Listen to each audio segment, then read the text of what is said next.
What's up everyone? So today I have the Bunkerkings Command Mask. We're going to go over its features, its price point, and whether or not you should purchase it. So let's get into this review and see what it's all about. Okay, so the price point that this comes in at is around the $169 range. Some of your limited edition ones or color ways can run you up to $200, $250 range.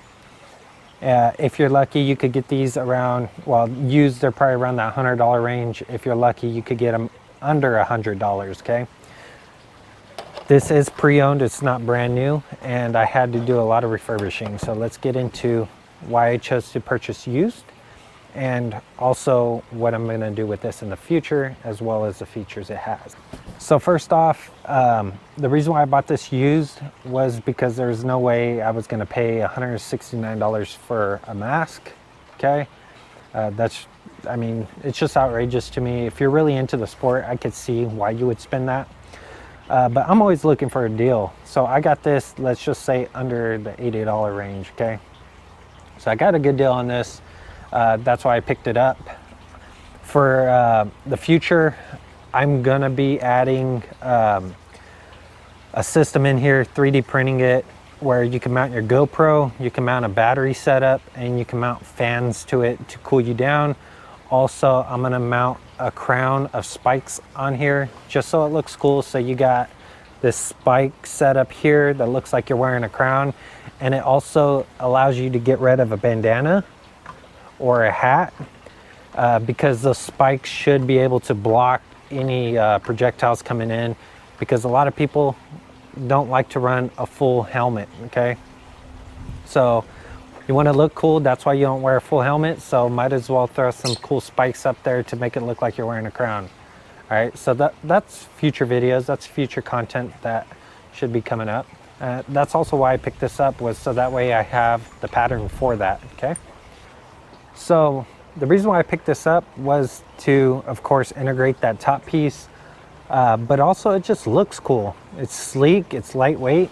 There's some features that are lacking, but we'll get into that in a little bit. It has tremendous amount of breathability in the front. It just looks aggressive, but you have all these breathing areas. And I think the reason why all this is cut out is because it's a smaller mask and it fits on your face snug. You're gonna want a lot of ventilation or else it'll fog up, okay? So it looks aggressive. You got two color schemes here. The lens itself is dual lens, so you don't have to worry about fog. It's an anti-fog lens. It's all one piece, so there's really not much to say about the ears or whatever. It is flexible, so it's a lot more flexible than, say, the EVS. And that's another, it could be a pro and a con. When you're actually wearing it to shoulder your weapon, it allows it to collapse. But when you get shot in this, of course, it's gonna hit you, and hopefully you don't get a fat lip or something from it, okay?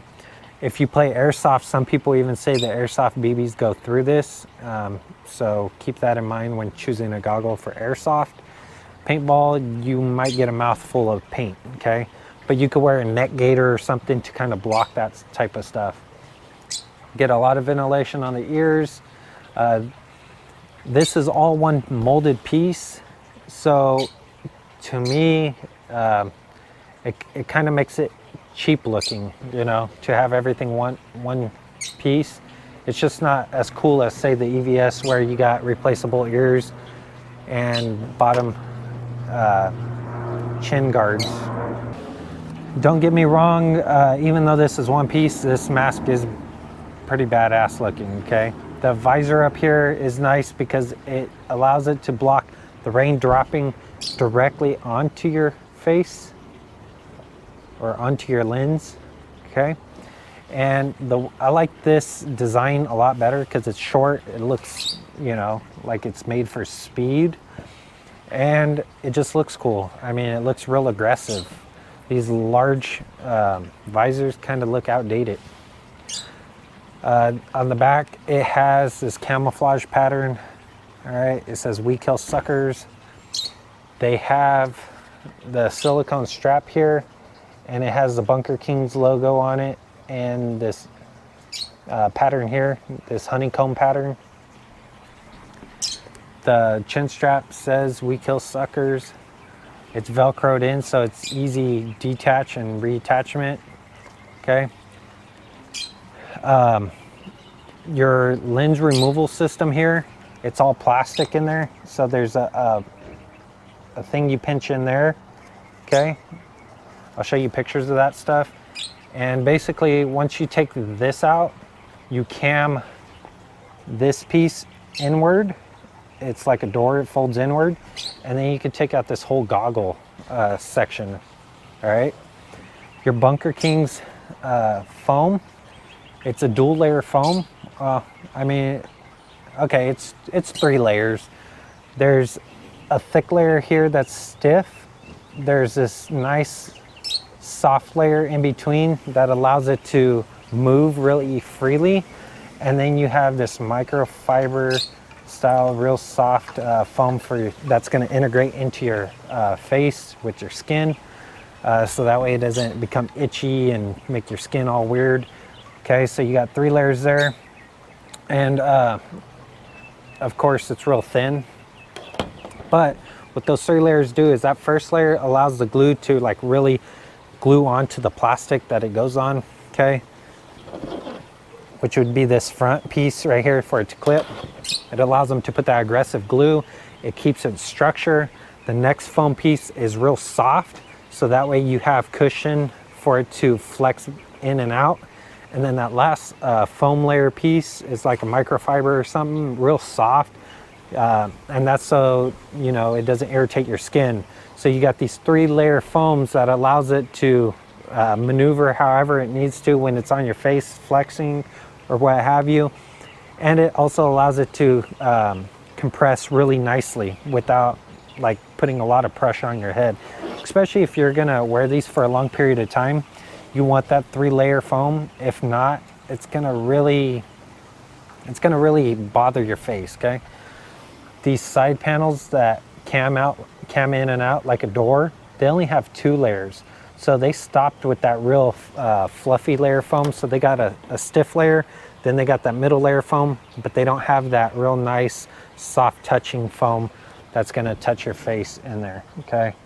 So they just stopped with that soft, flexible foam, okay? This is a 2 layer foam system. So you got top, bottom, and then you have a cutaway. So if you have glasses in there, you could wear your glasses and not be bothered by wearing glasses. When it does come out, it comes out as a whole unit. So this whole top and bottom foam will come out as one piece because the frame around it holds it all together. These side foam pieces stay together. They will stay on your goggle when you remove the lens. Okay, so let's put this on so you can see what it looks like, okay?